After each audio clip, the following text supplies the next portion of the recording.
আসসালামু আলাইকুম সুপ্রিয় কৃষক বন্ধুরা, কেমন আছেন? আশা করি সকলেই ভালো আছেন। তো আপনাদের নিয়ে চলে আসলাম আমার ভুট্টা ক্ষেতে। দেখতে পাচ্ছেন ভুট্টা ক্ষেত কিন্তু অসাধারণ সুন্দর হয়েছে, মানে দেখবার মতো, দেখলে চোখ জুড়ে যায়। একটি কৃষকের স্বপ্ন,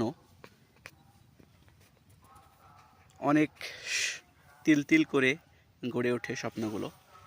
এই ভুট্টা ক্ষেতে কিন্তু অক্লান্ত পরিশ্রম রয়েছে।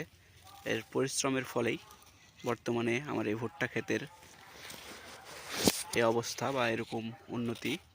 আল্লাহর কাছে অশেষ শুকরিয়া আদায় করছি। তো কথা না বাড়িয়ে আপনাদের যেটা বোঝানোর চেষ্টা করছি যে ভুট্টা ক্ষেতে আপনারা কখন সেচ দিবেন সেই বিষয়টি জানানোর চেষ্টা করতেছি। দেখতে পাচ্ছেন যে আমার ভুট্টা ক্ষেতের মাটিগুলো এই যে এরকম ঝরঝরে হয়ে গেছে, বাতাস লাগলে উড়ে যাচ্ছে। এই সময় কিন্তু উপযুক্ত সময়